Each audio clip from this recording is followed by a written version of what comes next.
para gravar aqui. Gravar no meu computador mesmo, para não ter problema. Ok, Grava vamos lá. no da escola, às vezes eu perco. Então, meu objetivo hoje aqui é fazer uma preleção para vocês do que a gente está fazendo de agricultura de precisão aqui na escola, né? Contextualizando, é, meu nome é Fábio Baio, eu sou agrônomo, né? Eu formei em Piracicaba em 99. Depois eu fiz mestrado lá em Piracicaba até 2001 e depois eu fui para Botucatu, onde eu fiz o doutorado, por volta até meados de 2003, alguma coisa assim. E depois disso eu trabalhei na John Deere há algum tempo, na John Deere Brasil, e em 2008 eu vim para cá, para Chapadão do Sul, para lecionar as aulas de máquinas agrícolas e depois eu acabei criando uma matéria de agricultura de precisão aqui no curso de agronomia. Então eu estou sediado em Chapadão do Sul. Aqui é uma vista da nossa escola. É uma vista da nossa escola com campo experimental. Chapadão do Sul fica aqui bem perto, dá para ver aqui ao fundo a cidade em si, então ela fica bem perto da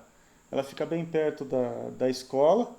E aí eu já quero estender aí o convite para aqueles que tiverem interesse. Nós temos um mestrado em agronomia aqui. Esse mestrado eu faço a orientação de acadêmicos nessa área de agricultura de precisão também. É Você só, sabe que eu morei aí, né, Baio? eu sei. Só, Morei antes de só do mestrado. contextualizando aqui a questão da agricultura de precisão em si. Deixa eu comentar sobre como é que está a nossa expansão da área agrícola no Brasil. Então, observem aqui que esses aqui são dados do IBGE de 2017. Veja que a gente está tendo, de 2006 e 2017, está havendo uma redução significativa em culturas perenes no Brasil e há um incremento significativo de culturas anuais. E eu queria também deixar aqui essa informação. Olha só o que está acontecendo com as pastagens. Nós temos, por exemplo, os campos dos pampas gaúchos, né, são pastagens naturais. Veja que está havendo bastante reforma de pastagem também. Então está tendo uma diminuição da pastagem natural. E essa pastagem está sendo tecnificada, reformada e os agricultores, os pecuaristas estão fazendo bastante reforma, aumentando essa área. Então o que está acontecendo? A gente está acontecendo a ver um aumento significativo de culturas, um aumento significativo de pecuária, mas eu quero focar aqui em culturas anuais. A agricultura de precisão ela pode ser, obviamente que vocês conhecem já o conceito, eu não vou falar de conceito, mas observem que está aumentando justamente aonde a gente pode atuar mais como técnico, né, na área de culturas anuais, que é onde a agricultura de precisão se encaixa bem. E aqui nessa região do Cerrado, principalmente nessa região que eu moro, que é chamada região dos Chapadões, tem bastante gente fazendo agricultura de precisão, bastante gente fazendo agricultura de precisão. E a agricultura de precisão, ela está caminhando para uma automação de processos, né? Automação de de coleta de várias informações do campo, e muitas vezes essas informações são processadas em tempo real e às vezes até um próprio algoritmo, um algoritmo que é uma linguagem de computador, está tomando a decisão sozinho. Eu vou tirar o meu fone, que está dando retorno no meu fone, só para eu ficar mais tranquilo aqui na hora de falar, eu vou tirar o fone, tá? Para qualquer coisa você dar o toque. Então, o que está acontecendo? Nessa automação de coletas de várias informações no campo, nós precisamos dar sensores, né? E eu digo aqui que a agricultura de precisão ela precisa de bastante informação. Então, a coleta de informação no campo, muitas vezes é uma coleta árdua. Então, é por isso que esses sensores, principalmente esses sensores em tempo real, que chama sensores IoT, né? Eu vou comentar daqui a pouco o que significa isso, eles nos auxiliam para pegar essa bagagem, essa quantidade enorme de informação, para nos auxiliar depois a tomar uma decisão, né? Porque nada adianta a gente só coletar informação do campo se a gente não usar essa informação para tomar alguma decisão. Então, nesse sentido, nós temos mais recentemente o desenvolvimento de vários sensores que estão ligados diretamente à internet. E é chamado sensores IoT. IoT de Internet das Coisas, Internet of Things, ou seja, Internet das Coisas. E por que é interessante esses sensores estarem conectados a uma base da internet? É interessante porque não dá para ficar passando um fio em qualquer metro quadrado do campo, não é? Então imagine um monte de sensores, vocês já devem ter ouvido falar dos sensores da Falker. Falker é um fabricante de equipamentos de agricultura de precisão no Brasil. Então, os sensores de umidade da Falker podem ser espalhados no campo, e se esses sensores estiverem conectados à internet, quem sabe eu não posso fazer uma automação com base na capacidade de campo, da umidade da capacidade de campo no campo, e fazendo com que eu calcule automaticamente qual é a lâmina de água que tem que ser irrigada, e isso ser feito e gerenciado através de um pivô central totalmente automático. Então, eu vejo que a agricultura de precisão vai cada vez mais se valer de sensores conectados à internet, e cada vez mais as plataformas da internet vão nos auxiliar a tomada de decisão automática. O que eu quero dizer com isso? Se vocês não conhecem, existe uma plataforma comercial na internet, essa plataforma se chama Taranis. E essa plataforma ela faz valer de várias imagens, imagem de satélite, ou imagem de drone, ou imagem de avião, e aí essas informações elas são processadas, aliadas a informações de mapas de solo, de fertilidade do solo, e aí essa plataforma já pode nos trazer automaticamente o diagnóstico, muitas vezes até o diagnóstico foliar da deficiência nutricional de uma planta. Então, essa plataforma, ela já, igual a gente vê em filme, muitas vezes, a gente vê aquele quadradinho que aparece em volta da cabeça do sujeito nos filmes. Então é a mesma coisa, essa plataforma já faz o quadradinho ali na folha e já fala, olha, aqui tem deficiência nutricional de tal elemento, ou aqui foi o atraque de praga de tal elemento. Então esse é um exemplo de automação dos processos. E por que a gente precisa de automação dos processos na agricultura de precisão? Por quê? Porque é muito complicado você pegar uma batelada de informação, botar tudo em um SIG, que é um sistema de informações geográficas, um programa de mapa, não é? Botar tudo no SIG e começar a avaliar. Você, como ser humano, a gente fica com um certo problema de olhar, de enxergar aquela montoeira de informação e tomar uma decisão. Então, nesse sentido, a chamada inteligência artificial é que vai tomar a decisão para a gente, muitas vezes, utilizando dessa batelada de informações que vem dos sensores, e muitas vezes esses sensores conectados à internet. Então, não há como voltar nessa perspectiva da expansão da agricultura de precisão, e essa agricultura de precisão que a gente vai ver cada vez mais vai usar sensores em tempo real, sensores conectados à internet. Eu quero projetar, daqui a pouco eu já vou começar a falar do que a gente está fazendo aqui de fato, tá? Eu só estou contextualizando da minha visão, da onde a gente está caminhando para essa questão da agricultura de precisão. E eu gostaria de comentar aqui, não é? Essa tela a gente está vendo um monte de empresas. Então nós temos empresas que nos fornece informações de SIG, de Sistema de Informações Geográficas, como a ENRI, que faz o ArcGIS. Nós temos empresas que fazem o monitoramento de segurança, de dos dados ambientes. Então, eu quero dizer o seguinte, olha, essa tela eu quero te dizer o seguinte, toda vez que você vai comprar, e aqui eu te dou uma dica, essa dica é importante, toda vez que você vai comprar alguma porcaria de agricultura de precisão, ou seja, algum equipamento, eu digo porcaria entre aspas, não é? Toda vez que você vai decidir pela compra de um equipamento para agricultura de precisão, você tem que sempre lembrar que aquele equipamento, por exemplo, um sensor, coloco aqui um sensor, ele sempre vai usar de um protocolo de comunicação via computador e ele vai precisar conversar com uma plataforma. Então eu quero dizer para você que toda vez que você vai decidir por um sensor, pela compra de um sensor, compre um sensor que consiga conversar com várias plataformas ao mesmo tempo.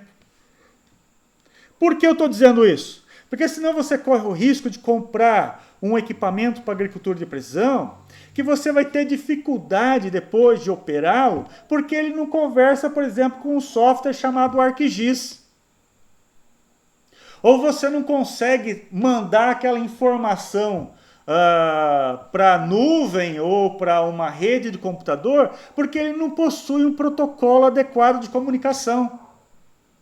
E a gente viu vários exemplos desse no passado, lá remotamente em 97, quando houve essa explosão de agricultura de precisão, né?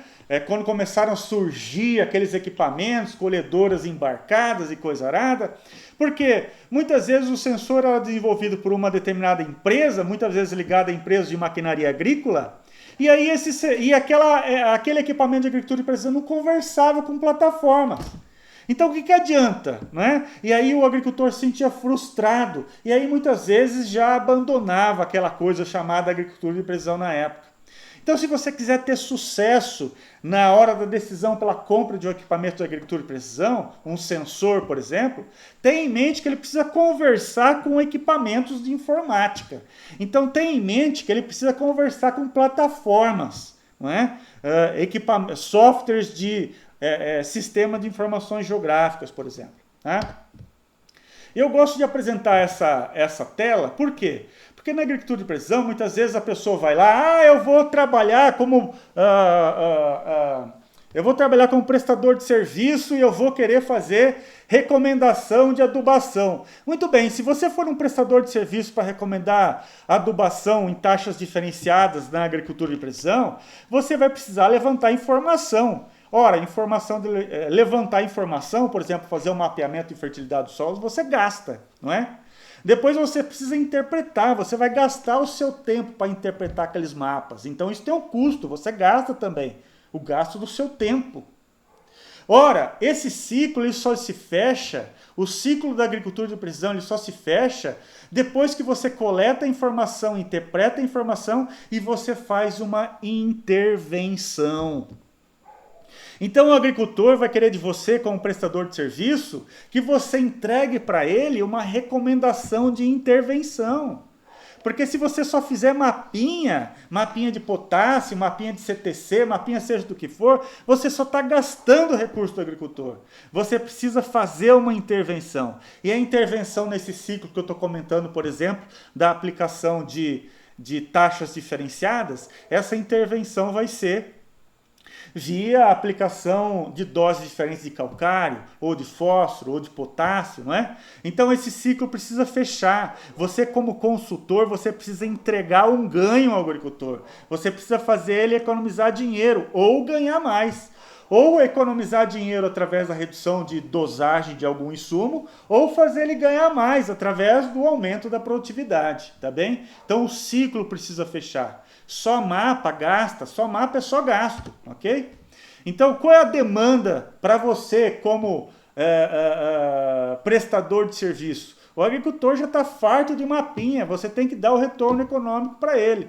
Então, você precisa, enquanto consultor, olha a dica que eu estou te dando aqui, você precisa, enquanto consultor, usar a agricultura de precisão como uma ferramenta para você. Uma ferramenta para você tomar decisão. Uma ferramenta para você saber em que lugar do campo vai ser uma melhor estratégia de agir de uma forma ou de gerenciar de outra. Tá? Então, use as informações da agricultura de precisão como uma ferramenta de tomar a decisão para você, enquanto consultor. Tá? Os mapinhas para o agricultor, ele não vai entender nada, não vai adiantar nada mapinha para o agricultor. Tá? Precisa vir retorno econômico. E essa é a realidade no Brasil hoje. É isso que está acontecendo aqui ao meu redor. Né? Na região do Cerrado, se usa muito a chamada intervenção de agricultura de precisão com base em mapas de fertilidade, e aqui eu estou mostrando um equipamento de distribuição de produtos sólidos, né? Uma chamada no campo calcareadeira, né? Nós estamos vendo aqui um caminhão com equipamento da Star acoplado, fazendo a distribuição de calcário. Então, essa é a realidade do Brasil hoje. Fazer a aplicação em VRT, eu vou usar muito esse termo durante a minha preleção hoje, tá? VRT, toda vez que eu falar VRT, lembre-se, é taxas diferenciadas, dosagens diferenciadas. Então, é muito comum hoje ao nosso redor, aqui na agricultura, fazer a aplicação de calcário em doses diferenciadas, de fósforo, de potássio, isso já está bem difundido. Mas esse é o motivo de eu estar aqui hoje falando para vocês. Isso aqui vocês leem em qualquer folhetim de boteco. Isso aqui está fácil de fazer, né? É muito mais fácil gerenciar hoje o manejo de um calcário para fazer o ajuste da saturação por bases do que você fazer o ajuste, por exemplo, do dosagem de regulador de crescimento no algodão, que eu vou comentar daqui a pouco, tá bem? Então vamos lá. O que nós estamos fazendo por aí? Deixa eu voltei aqui o meu fone de ouvido. Tá tudo bem aí? Tá tudo certo? Flávio? Positivo. Beleza. Continuando então. O que nós estamos fazendo por aqui? Aqui na UFMS? De pesquisa, não é? Porque essas coisas comerciais você vai enxergar na palestra do João da Silva, ou palestra do Filerbino, não é? Você olha muita coisa na internet. O que eu vou mostrar agora para você aqui é o estado da arte.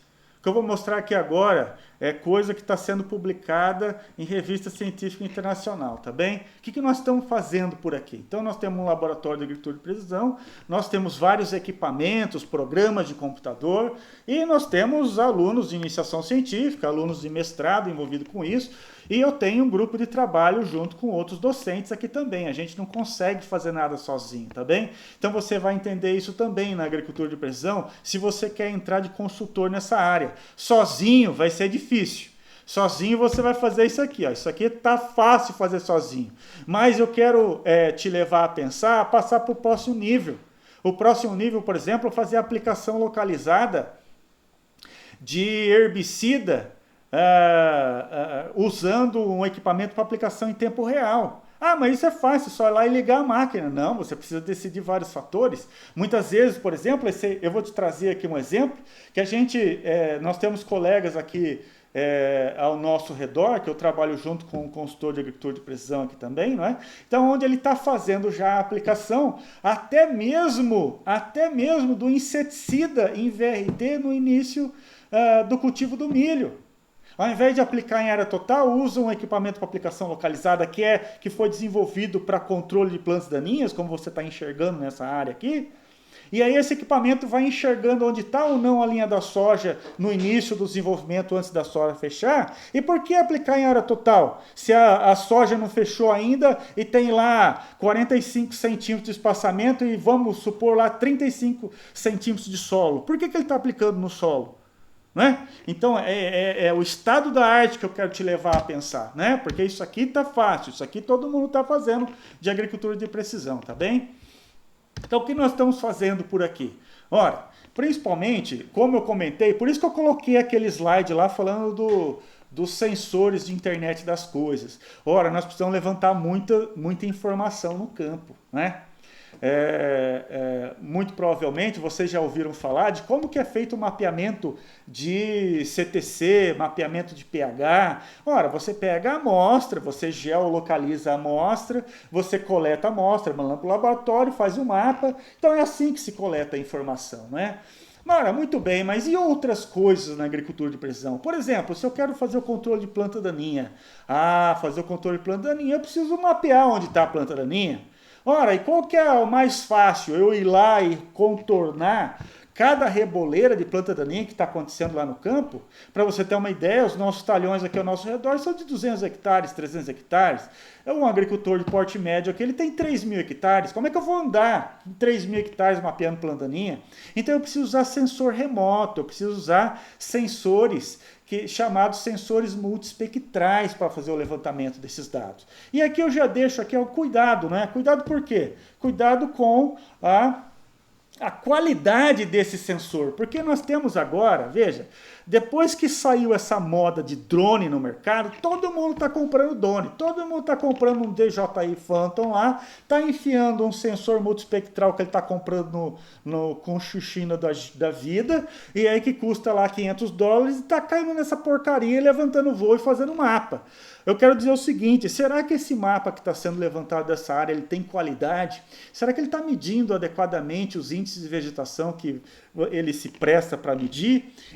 Porque é o seguinte, se você usa uma informação ruim, muito provavelmente você vai tomar uma decisão ruim.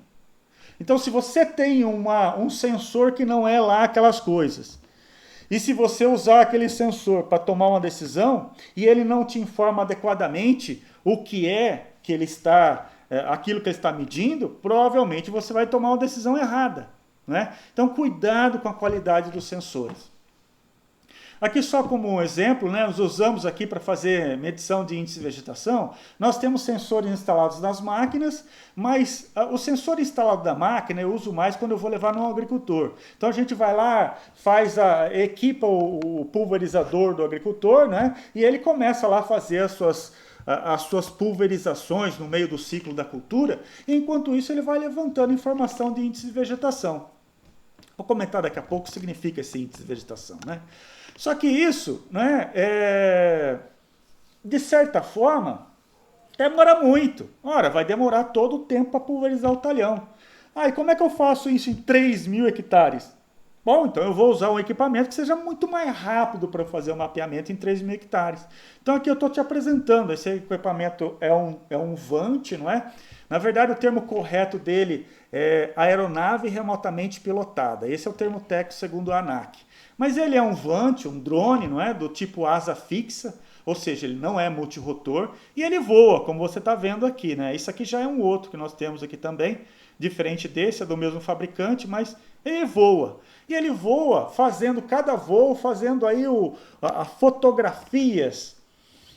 Ele vai voando e vai tirando fotografias. E ele, num tempo de voo, em uma carga de uma bateria, ele consegue fazer aí até 100, 150 hectares, dependendo da resolução da imagem que eu queira fazer.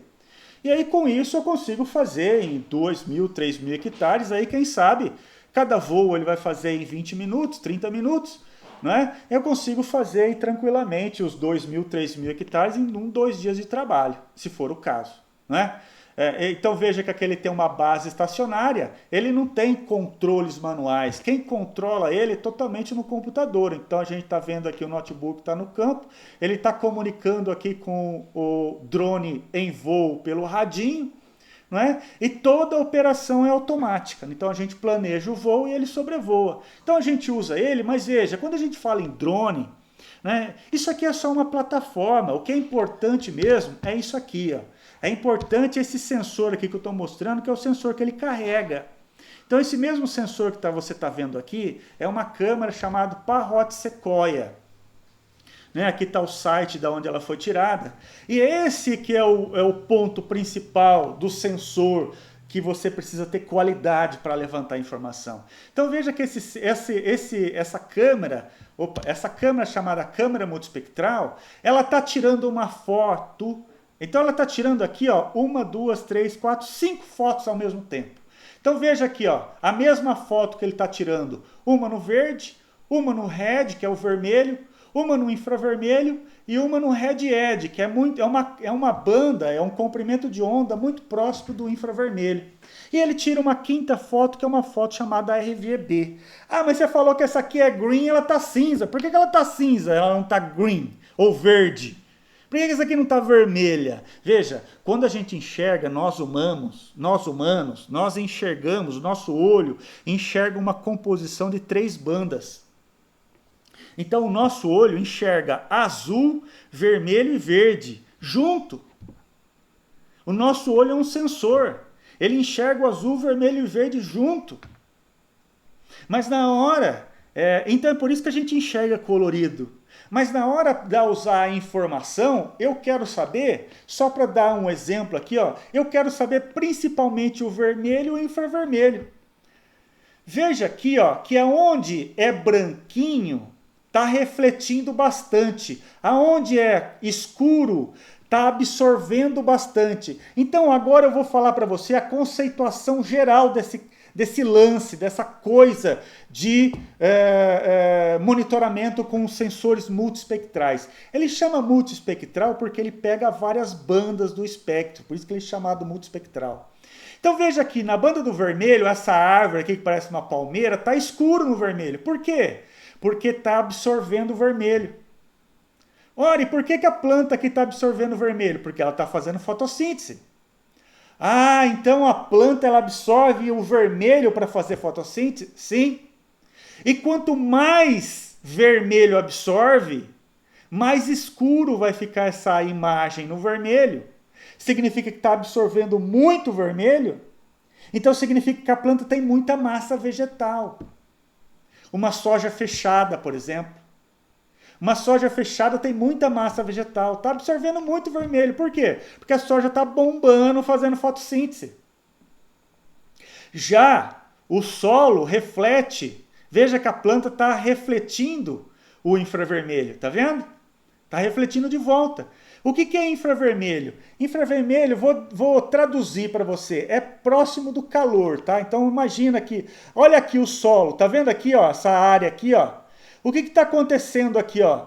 Aqui a planta está absorvendo o vermelho e está refletindo aqui no solo o vermelho.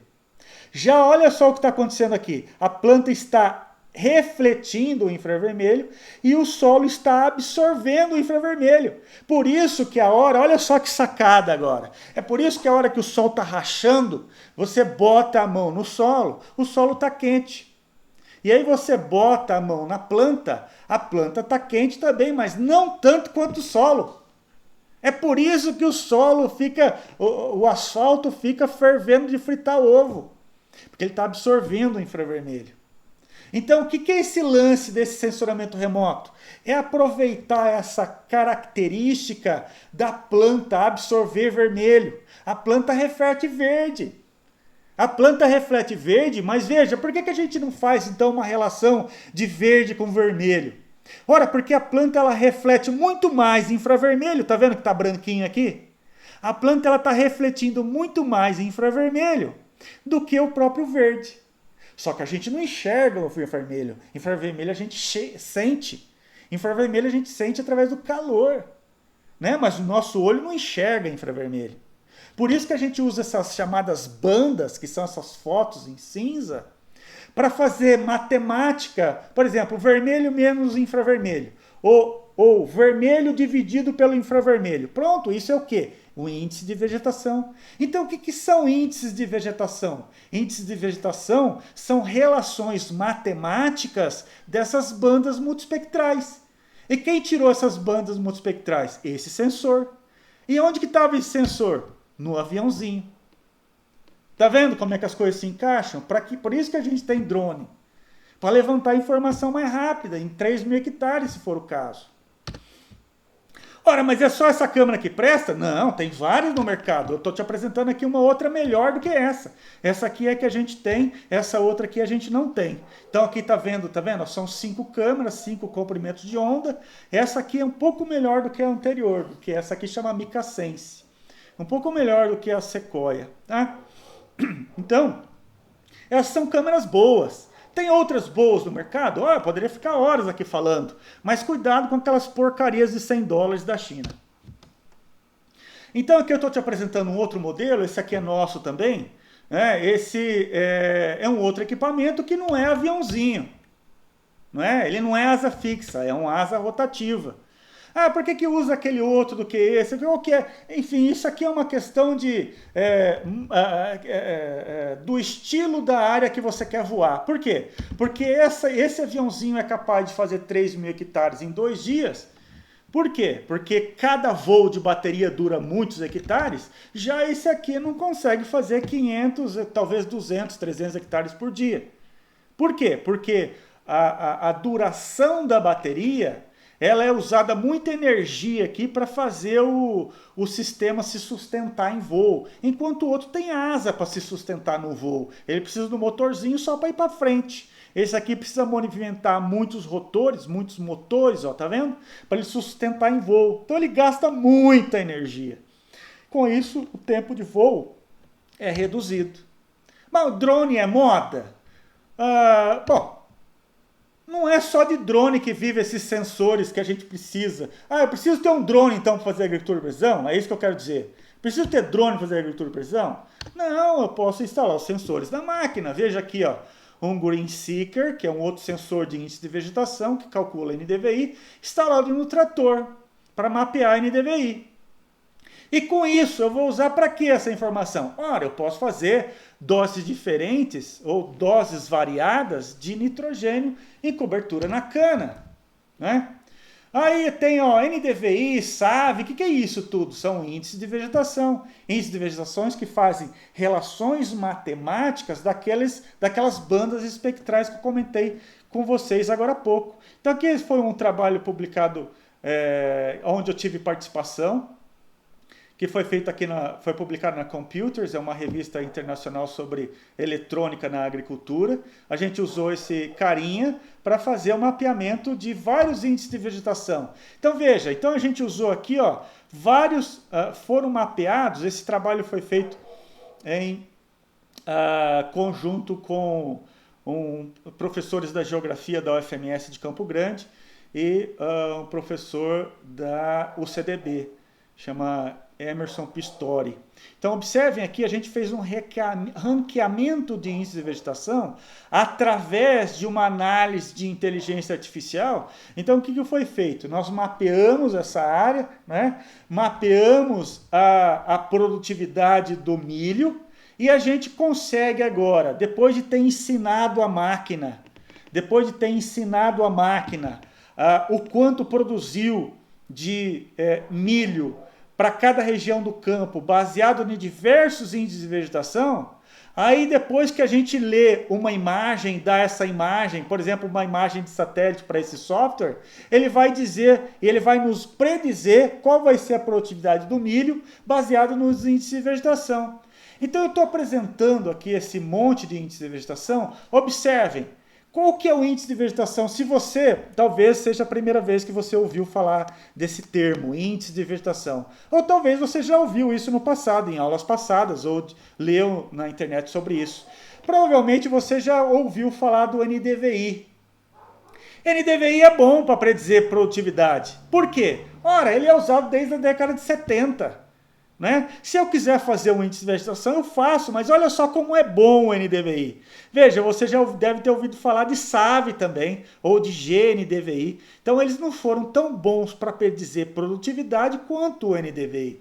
Então, o NDVI, eu posso dizer para você o seguinte, é um índice de vegetação comum, aí, quase todo mundo usa. Sim, e é o melhor. É por isso que talvez esse fabricante aqui chamado hoje é da Trimble, né? O Green Seeker hoje é da Trimble, um fabricante de equipamentos e softwares para agricultura de precisão e de GPS também, né?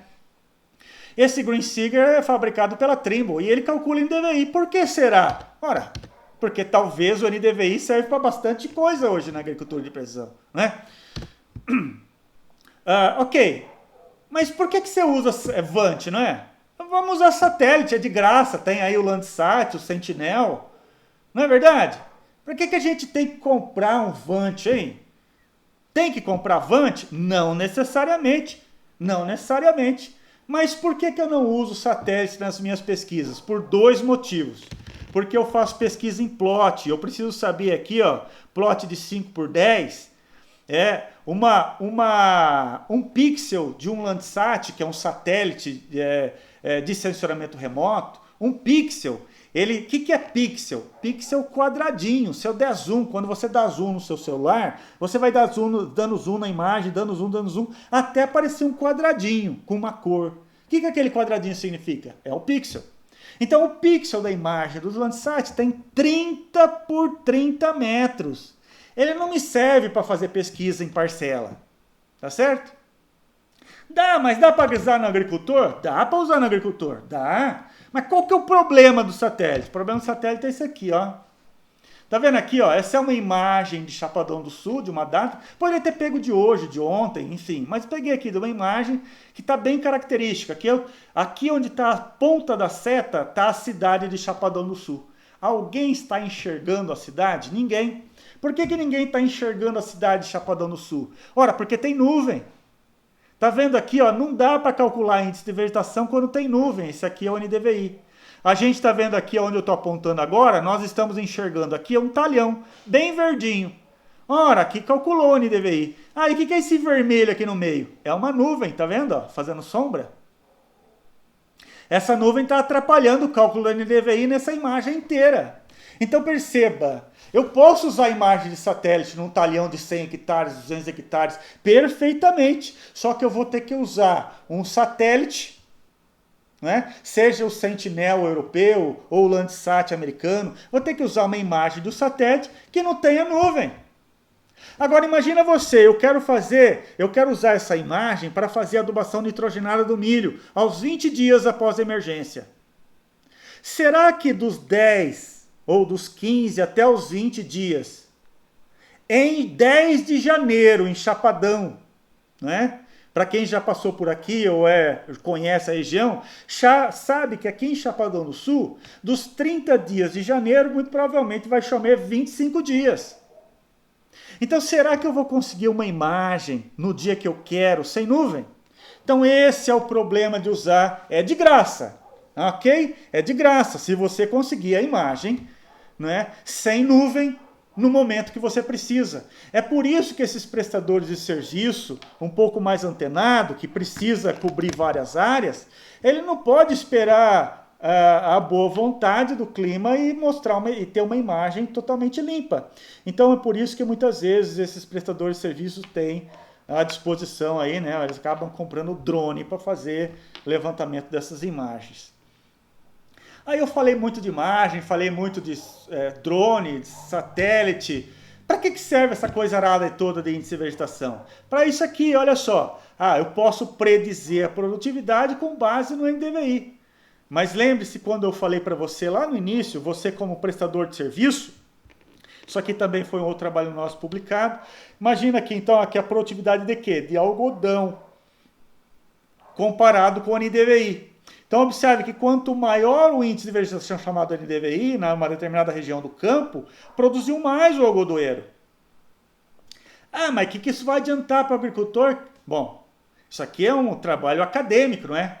Então significa que para você que vai tomar a decisão, você pode entender e mapear antes de chegar no final do ciclo do algodão. Olha só a dica que eu estou te dando agora, hein? Você vai lá e calcula o NDVI do algodoeiro ou de outra cultura, pode ser milho, né? Não vai ser esse gráfico de relação, mas vai ser outro. E aí você pode predizer, antes mesmo de chegar no final, se aquela região do campo compensa eu investir mais, por exemplo, uma segunda aplicação de potássio aos 40 dias após a emergência. Entende? Então veja que essa relação entre produtividade e NDVI, ela é válida, veja que essa relação ela é válida para a soja, para o milho, para o algodão, não é? Assim como eu posso também predizer e falar que esse índice de vegetação ele é relacionado com a altura das culturas. NDVI com a altura da soja, NDVI com a altura do milho, NDVI com a altura do algodão. Aí você pode me perguntar, mas essa produtividade, o que eu quero fazer com isso, né? Então, olha só aqui uma grande sacada. Veja aqui agora, presta atenção, é um outro trabalho nosso publicado recentemente. Veja que a altura da planta, ela está variando com outro índice de vegetação agora, chamado RED-ED, calculado pelo N-Sensor.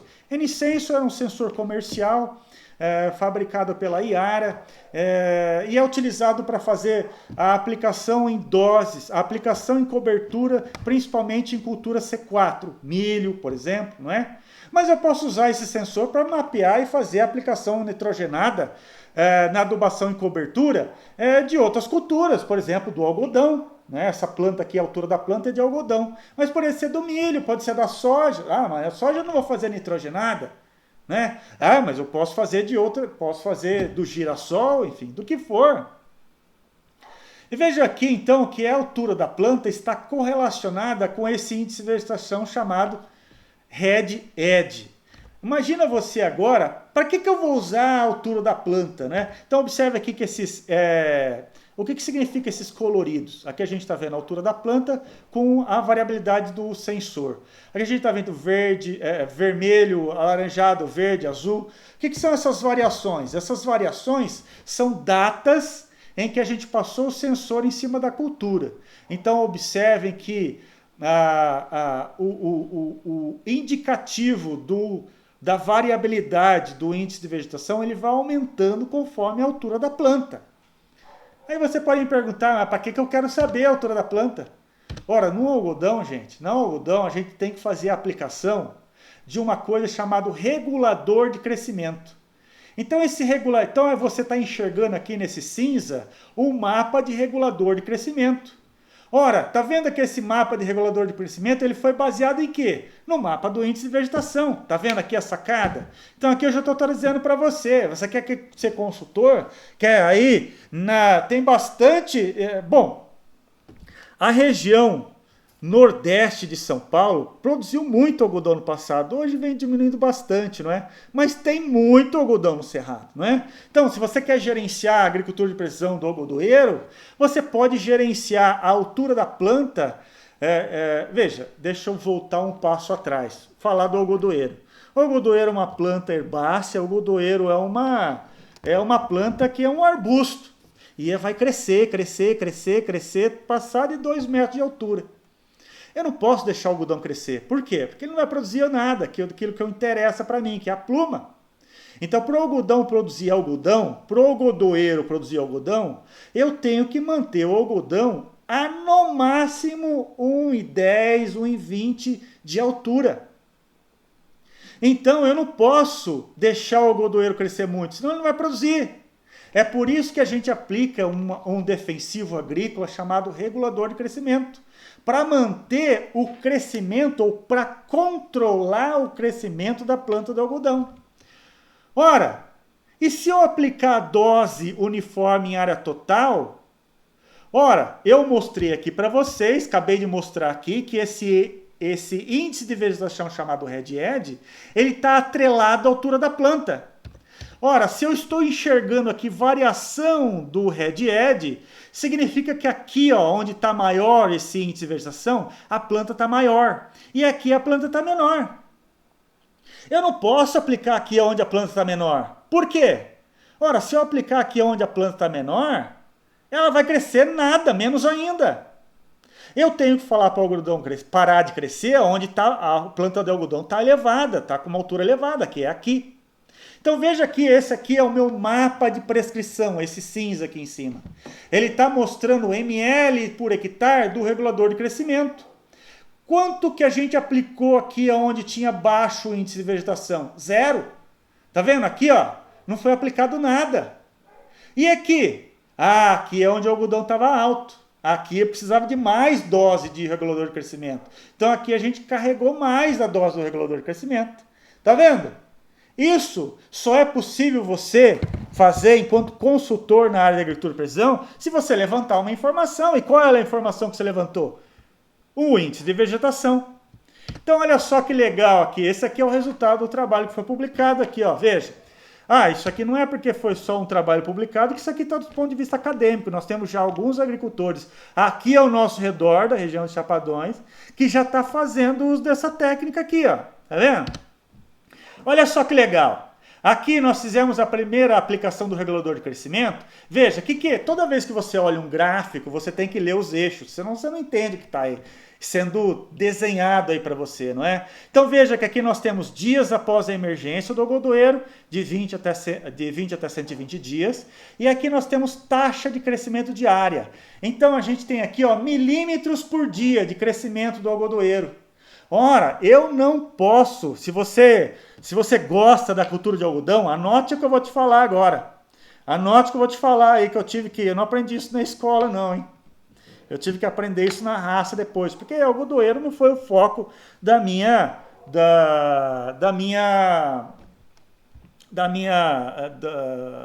vamos dizer assim, da minha escola, ok? Algodoeiro não era o foco da minha escola. Então observem aqui, o algodoeiro, você tem que manter ele, e ele pode só crescer no máximo 20 milímetros por dia, 20 centímetros por dia. Se o algodoeiro começar a crescer mais do que 15, 20 milímetros por dia, que é 1,5 centímetro, 2 centímetros por dia, o algodoeiro está crescendo demais, e ele vai produzir pouco. Então você, enquanto tomador de decisão, você como gerente daquela área, você tem que manter o algodoeiro a crescer ali numa faixa no máximo 10 milímetros por dia, que é 1 centímetro por dia. Então veja aqui, ó, o algodoeiro estava crescendo pouco. Então por que eu vou fazer VRT aqui, ó, sendo que aqui esses 3 gráficos aqui, ó, você está enxergando o vermelho, o amarelo e o verde. Vermelho é onde o algodoeiro estava baixo, médio é amarelo e onde o algodoeiro estava alto é verde. Então veja que aqui as plantas não tinham ainda se dividido em manchas, ou seja, a gente olhava para o talhão, a gente não enxergava mancha ainda. Então nesse caso, para que fazer a aplicação em doses diferenciadas? Em dosagem, aplica dose, aqui então foi uma dose fixa em área total. Veja o que aconteceu depois que a gente aplicou aqui já os próximos dos 40, 50 dias. O que aconteceu? O algodão se dividiu em mancha, o talhão se dividiu em manchas. Então observem aqui que essa região de baixa, se eu aplicasse dose de regulador de crescimento, ou seja, se eu fosse aqui e aplicasse regulador de crescimento, aí que ele não ia crescer mesmo. Aqui ele está crescendo pouco, eu tenho que falar para ele crescer aqui. Então eu não posso aplicar regulador de crescimento aqui. Então olha só, aqui aplicamos 0. Veja como ele cresceu, tá vendo? E se equiparou aos outros. Então onde estava verde, ó, onde estava verde recebeu uma martelada de regulador de crescimento na cabeça. Então veja que ele parou de crescer. Aí depois, olha só, voltou o vermelho a ficar... Por que essa região de baixa está sempre ficando baixa, hein? Ora, porque ali deve ter algum problema de compactação, um problema de fertilidade, um problema sei lá do quê. Problema sei lá... Não interessa.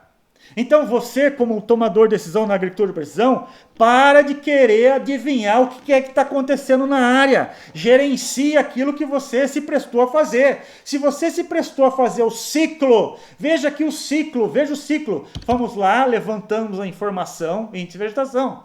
Tomamos a decisão, mapa de prescrição. E aqui nós estamos tendo o efeito que a gente queria. Então o ciclo se fechou. Eu não quero saber o que aconteceu, por que o algodoeiro não cresceu naquela área.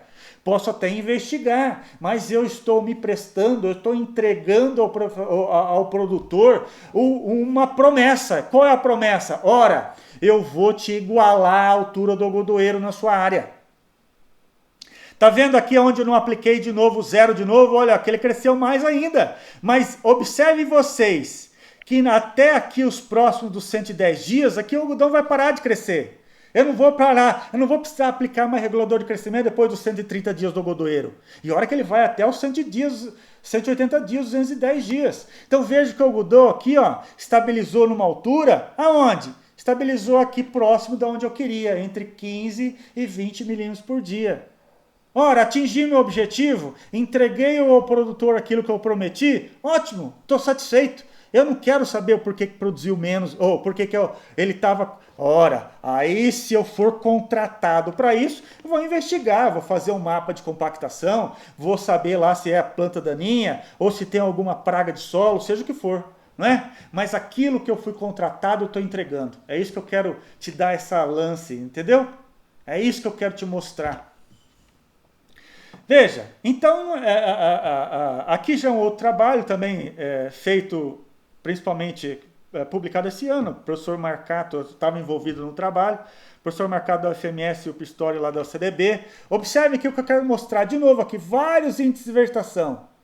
Então, aonde tem um índice de vegetação maior, muito provavelmente vai ter uma maior concentração de nitrogênio foliar. Mas o que eu quero falar para você agora é o seguinte, olha, NDVI também não é tudo não. Dependendo daquilo que você for mapear, outro índice de vegetação, tá vendo aqui, ó, NDRE, deu 0,8 de correlação com nitrogênio foliar, tá vendo? Esse LNC tá em inglês, mas significa Leaf Nitrogen Concentration, ou seja, concentração de N foliar. Então observe que o GNDVI foi uma porcaria para identificar N foliar. SAVE não foi muito bom, foi melhor que o NDVI, mas não foi tão bom quanto o NDRE. Então, gente, fazer adubação nitrogenada é o índice de vegetação chamado NDRE, ok? Esse é o melhor que tem para fazer a adubação nitrogenada nas culturas, NDRE. Né? Então, minha recomendação, sumarizando o que eu falei de índice de vegetação até agora. Quer medir produtividade? Antecipado? NDVI. Quer medir a altura da planta? NDVI. Quer fazer adubação nitrogenada na cultura? Seja ela qual for, NDRE. A sua cultura está pequena? Por exemplo, soja com 10 dias emergido. Ora, soja está pequena, não fechou. Tem muito solo aparecendo.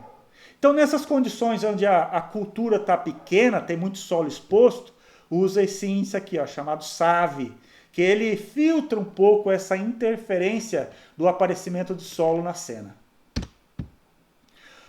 E para que mais serve esses negócios aí? Esse sensoramento tem várias finalidades. Veja que é um outro trabalho publicado nessa revista. Veja que aqui foi usado. Não foi usado. Veja que aqui está o estado do Mato Grosso do Sul inteiro. Veja que os verdinhos. Esse trabalho ele foi encabeçado. Eu tive envolvido com ele, mas ele foi encabeçado pelo professor Carlos Silva, da Unemat, do MT, e o Paulo Teodoro, daqui do UFMS. O que é esses verdinhos aqui? Ora, é possível mapear todas as áreas onde tem soja, por exemplo, onde tem milho, onde tem... Né? Então tem várias finalidades do sensoramento remoto. Né? Então veja aqui que não só foi possível aqui mapear todas as áreas de soja no MS, mas também é possível fazer uma identificação de cultivares. Olha só o que está dizendo aqui. Esse aqui é um outro trabalho, olha... na verdade é esse mesmo trabalho anterior, uso de bandas multiespectrais do satélite europeu chamado Sentinel, via informações hiperespectral, para identificação de cultivares de soja. Olha só que legal, eu consigo usando o índice de vegetação, e observem aqui, ó, nível de contribuição de diferenciação. Qual que contribuiu mais para diferenciar cultivares de soja? Esse índice de vegetação aqui, ó, chamado CCCI. Então, o que eu quero mostrar para vocês é que dependendo do que você for usar dentro da agricultura de precisão, né, você vai ter um índice de vegetação que é mais adequado para isso, para aquilo. Esse índice de vegetação chamado CCCI aqui, que é essa fórmula matemática, né, ele foi melhor para separar, identificar cultivares diferentes. Então, dependendo do seu uso, o índice de vegetação é diferente, tá? Então, eu vou falar aqui da aplicação de N em taxa variável, utilizando o índice de vegetação chamado RED-ED. Então, aqui a gente está vendo o sensor chamado N-Sensor, colocado aqui em cima da cabine de um pulverizador. Né? Então, ele foi lá, mediu, tá vendo? Todos esses pontinhos aqui são pontinhos de mensuração desse índice de vegetação, o RED-ED medido. Né? Observe aqui, ó, que baseado no índice de versão do RED-ED, eu posso variar a dose. Aí então eu posso usar esse mapa medido pelo sensor, usar esse diagrama, informação extraída de um trabalho acadêmico. Mas eu não sei que trabalho acadêmico. Ora, digita aí na internet, tem vários trabalhos acadêmicos fazendo ou mostrando essa relação para vocês. E aí você pode, baseado nesse índice de vegetação aqui, ó, tomar uma decisão, gente. Olha aqui, ó, isso aqui, isso aqui é trabalho feito em um campo, eu não estou falando de parcelinha não, viu? Estou falando aqui em um campo de 200 hectares. 200 hectares. Então aqui, ó, sensor medido, mapa de prescrição. Então tá vendo aqui, ó, vai aplicar 70 quilos por hectare de N. Ah, tá ao contrário aqui, viu? Eu fui traduzir aqui, tá ao contrário. Tá exatamente ao contrário. Me desculpe, tá? Isso aqui é ao contrário, tá? Então foi 120 quilos por hectare de N. Aonde? Na região de baixo, onde precisa mais, né? Outra informação que você pode usar de índice de vegetação. Esse trabalho aqui é bem legal, olha só. Produtividade relativa, ou seja, o quanto... Qual é a produtividade do algodão? 300 arroba por hectare é uma produtividade boa, né? 350 arroba por hectare é uma produtividade super alta, né? 200 arroba é uma produtividade ruim, não tão boa, né? Então, há variabilidade da produtividade. Se eu for lá e calcular o NDVI, eu posso usar essa informação do CV do NDVI. O que é isso? Ora, veja aqui, ó. Aqui eu tenho informação do índice de vegetação em cada região do talhão. Eu posso calcular o coeficiente de variação desse talhão. Sei lá, o coeficiente de variação aqui calcula estatisticamente através do SIG, do software, né? Eu posso calcular aqui, ó, deu um coeficiente de variação de, sei lá, 30%. 30%? 30% é alto.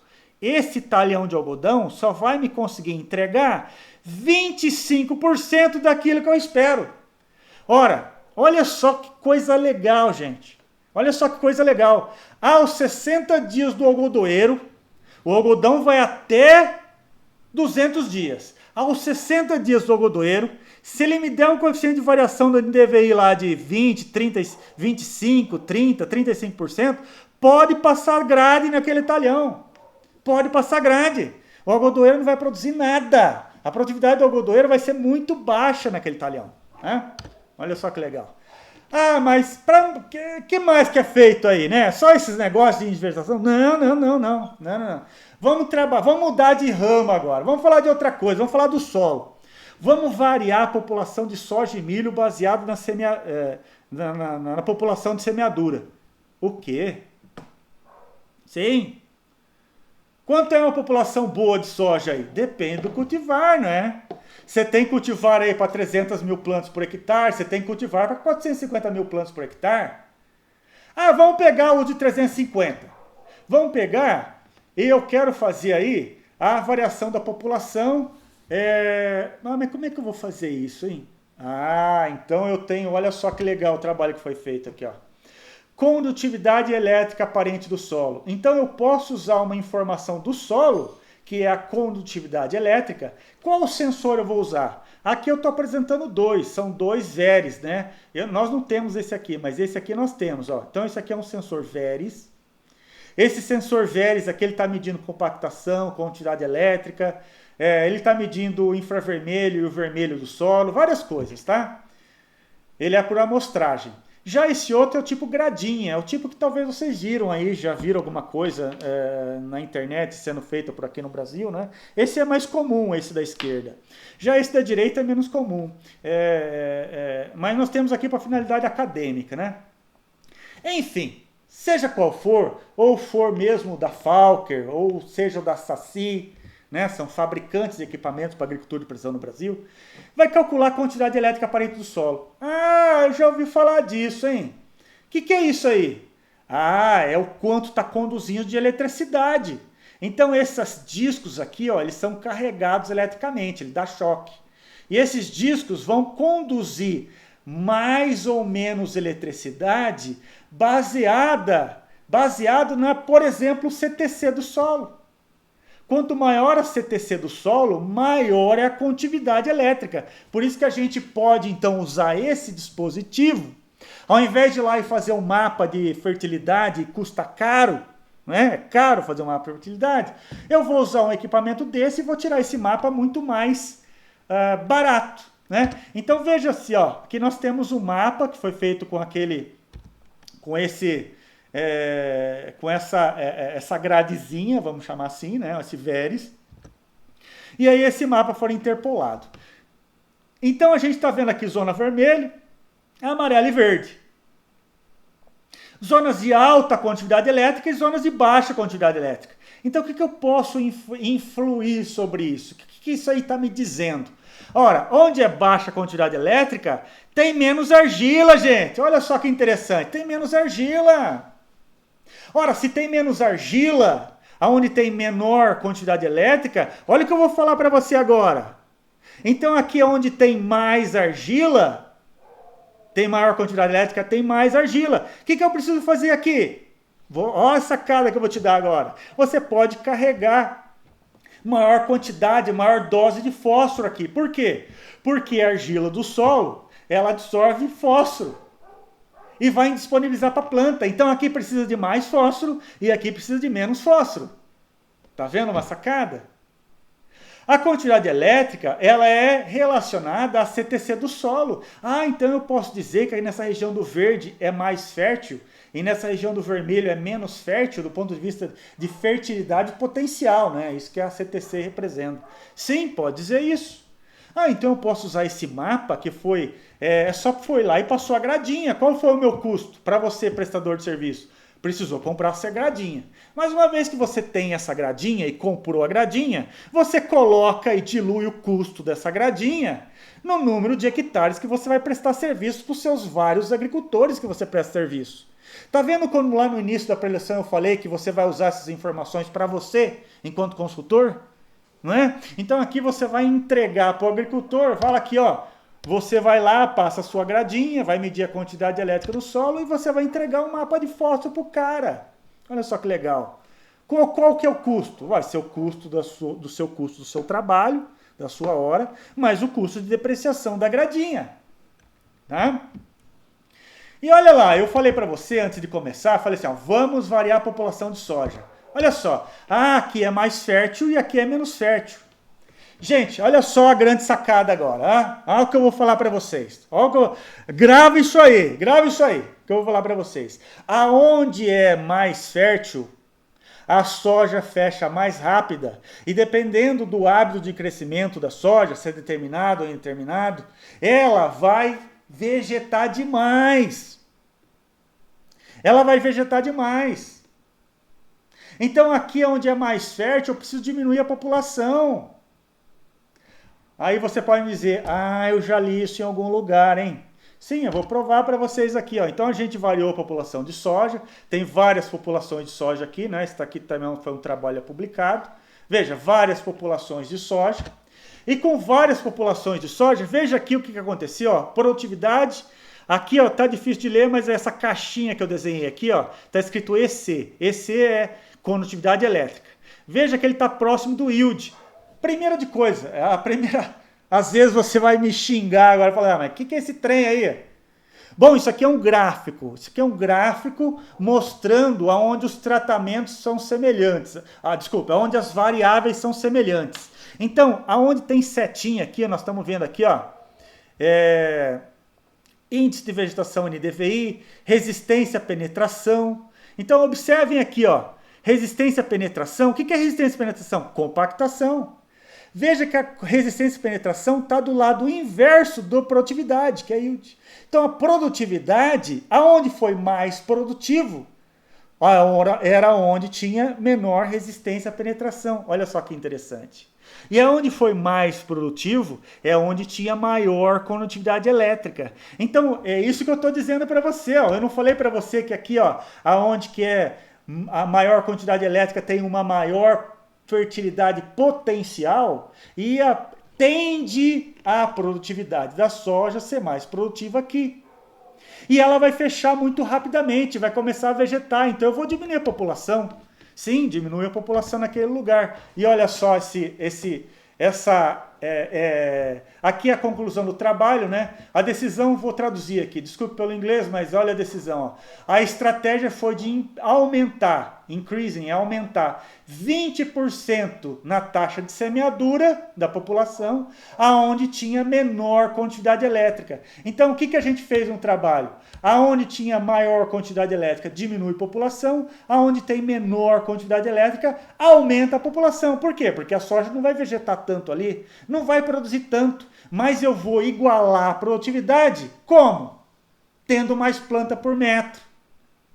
Tá vendo a sacada? Aumenta a população, porque se eu tenho maior população, produz mais por metro, né? E ela não vai vegetar tanto. Então, olha só o que apresentou aqui nesse resultado. Veja que aqui é a produtividade, ó. Então, veja que o mapa, a variável produtividade, ela teve um valor menor. Então, esse aqui é um coeficiente de desvio relativo. Os mapas houve mais, vou traduzir de uma forma diferente. Os mapas de condutividade elétrica do solo foi muito semelhante ao mapa de produtividade. Né? Então, com isso, aquilo foi para a soja. Veja para o milho aqui, ó. Para o milho agora. Olha só esse talhão aqui, ó. Tem 180 hectares. Talhão de 180 hectares. Fizemos um quadriculado. E aqui fizemos taxa de semeadura do milho com a população variando de 50 até 70 mil plantas por hectare. Mapeamos aqui está o mapa de CTC, desculpe pelo erro, era para estar o mapa de condutividade elétrica, mas está o mapa de CTC, enfim. O que eu quero mostrar com esse mapa? Veja, aqui é uma região de menor CTC fertilidade potencial. Por quê? Porque a CTC é menor aqui. Veja o que aconteceu. Menor fertilidade, né? Menor fertilidade. Veja que aqui, ó, aumentando a população, apareceu os quadradinhos. Veja aqui que é onde tem maior fertilidade, essa região de maior fertilidade, também variamos aqui aleatoriamente, quadradinho verde. Você está conseguindo enxergar os quadradinhos. Então veja, é possível inferir aqui o seguinte, está vendo aqui aos 40 dias, isso aos 12 dias depois de emergido, aos 40 dias depois de emergido a gente consegue ver os quadrados com mais detalhamento. Está vendo aqui o vermelho? É onde plantou menos vermelho. Plantou mais, bem verdinho. Aonde você acha que produziu mais, hein? Aonde tinha mais verdinho. Aonde tinha mais NDVI. Então, com isso, gente, olha só outra recomendação aqui para você. Para a soja. Para a soja é aquilo que eu falei. Zona de alta fertilidade potencial. Diminui população. Diminui população. Por quê? Porque na zona de alta, se você aumentar a população, vegeta mais e a soja não produz. Para o milho, já é exatamente ao contrário. É isso que eu quero te chamar a atenção. Para o milho é exatamente ao contrário. Zona de alta potencial produtivo. Zona de alta potencial produtivo aumenta a população que produz mais. Então, zona de alta aumenta a população de milho. Já zona de baixa não vai produzir muito milho ali. Zona de baixa fertilidade potencial não vai produzir muito milho ali. Então o que você faz? Diminui a população. Então, zona de alta para o milho aumenta a população. Então, essa é uma sacada de vários, né? Essa é uma recomendação de vários trabalhos que a gente tem feito aqui ao longo dos 4 últimos anos. E estou indo já caminhando para o final, tá, gente? Estou caminhando já para o final. Então, esse aqui é um trabalho em andamento. Veja que esse é um trabalho em andamento para fazer a aplicação. Qual que é o objetivo desse trabalho? Ora, existe um equipamento, né? Tem vários equipamentos para aplicação localizada em tempo real. O que é um equipamento para aplicação localizada em tempo real? Esse aqui, ó. Tá vendo? Tá vendo um pulverizador? Esse pulverizador é um pulverizador vendido comercialmente aí, mas aqui tem instalado um sensor chamado Widget. Tem outros comerciais no mercado. O que a gente está avaliando em campo é esse chamado Widget. Então esse sensor ele está medindo aqui, ó, aonde tem ou não tem planta.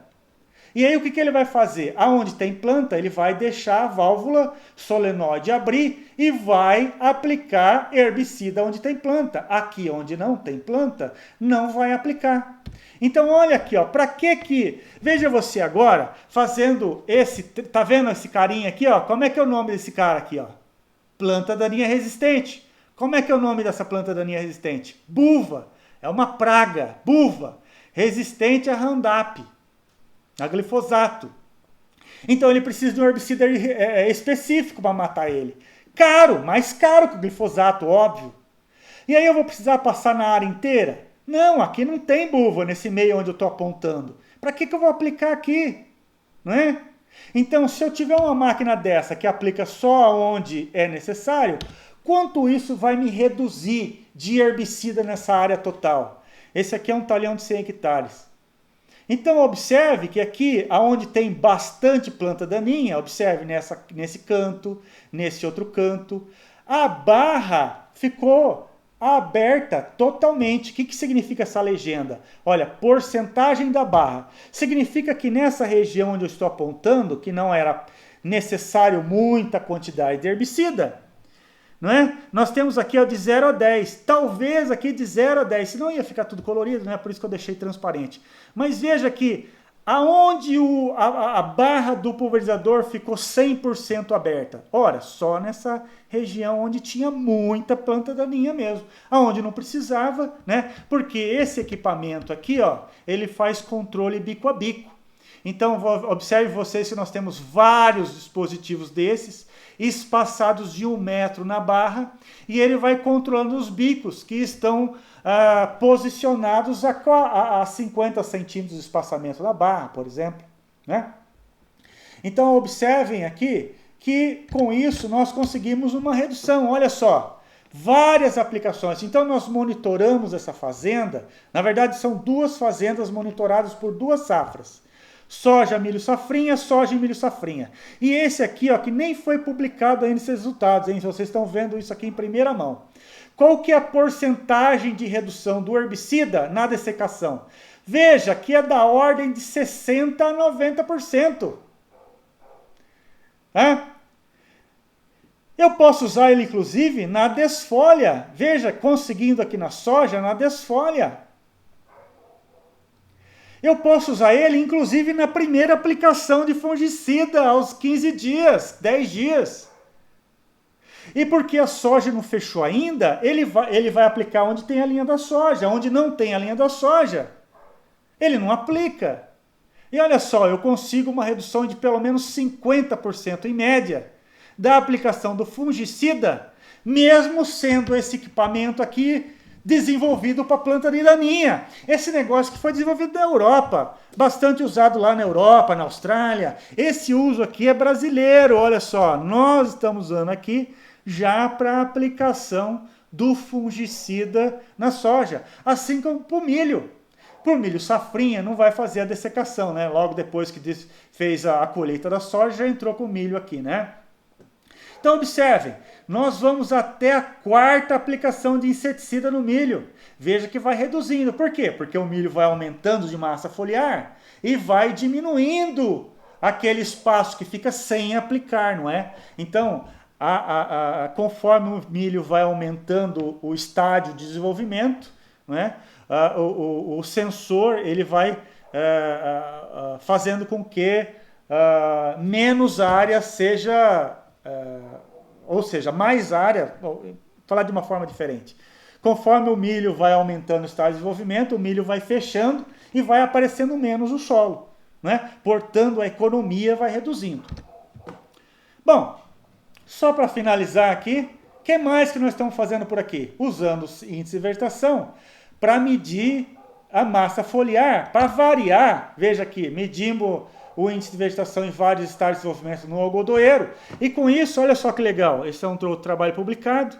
Dependendo da quantidade de depósitos que eu quero, por exemplo, 60%, 70% de depósitos na massa foliar, veja aqui, ó, 60%. Conforme vai aumentando o índice de vegetação, eu vou ter que aumentar minha taxa de aplicação. Então, a Spray Application Rate aqui é taxa de aplicação. O que é taxa de aplicação?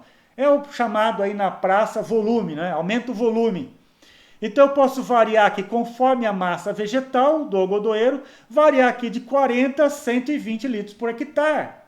Isso é para o algodão. Veja isso aqui para o milho. Né? Mas será que isso funciona? Veja aqui o resultado para observação para ver se funciona mesmo na soja. Então veja que aqui a gente variou de 80, 90 e 100 litros por hectare. 80, 90 e 100 litros por hectare era para cair mais, né? A deposição aqui, que é a deposição de quê? Deposição do pulverização da folha na soja. Então era para cair mais aonde aplicou 100 litros por hectare, não é?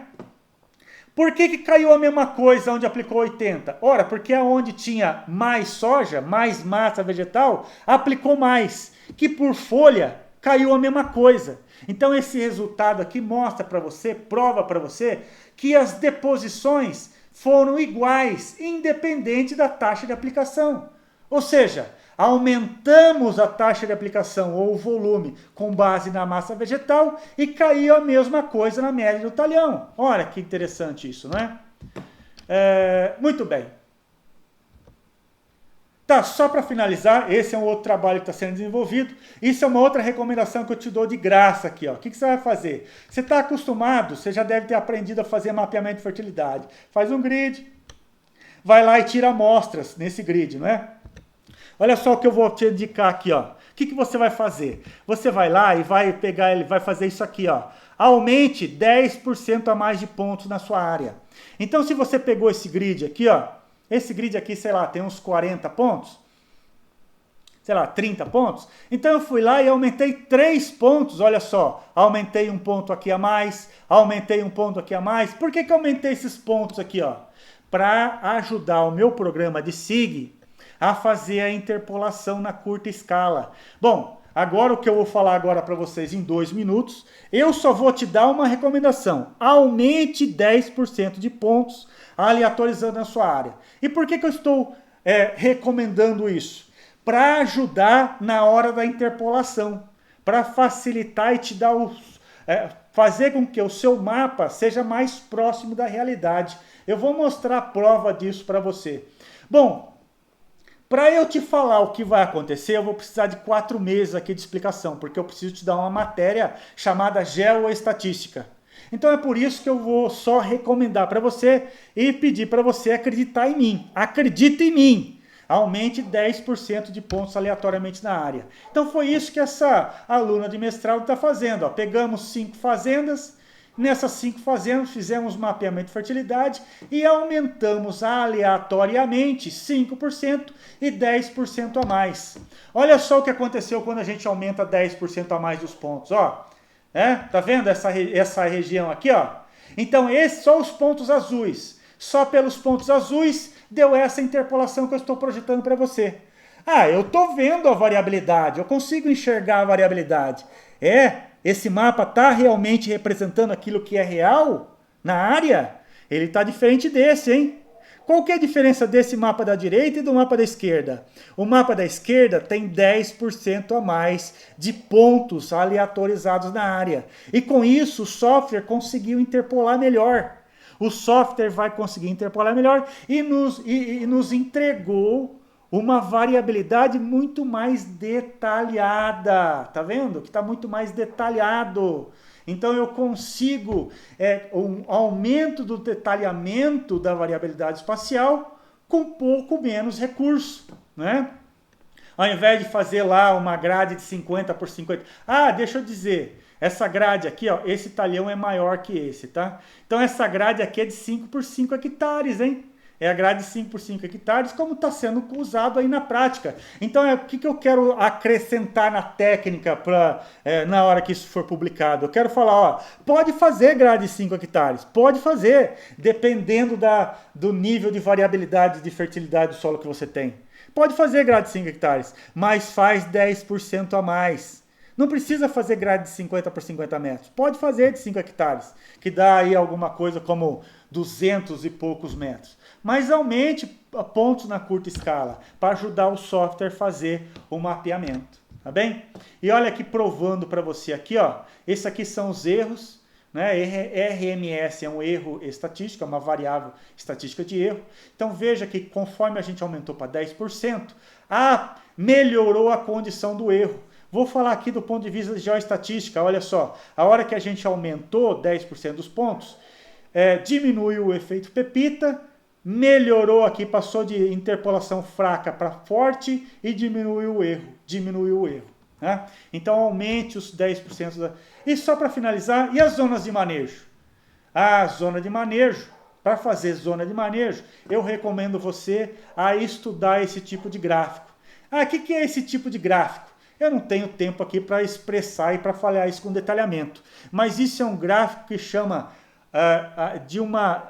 um ramo da estatística que não é mais teste Tuckey. Então eu quero dizer para você uma recomendação, outra para finalizar aqui, minha última recomendação para você. Quer trabalhar na área de geoestatística, de agricultura de precisão? Quer ser um consultor na área de agricultura de precisão? Ah, então é só essa estatística comunzinha de Tukey, não vai adiantar. Você vai precisar começar a estudar estatística multivariada. Então anote aí, estatística multivariada.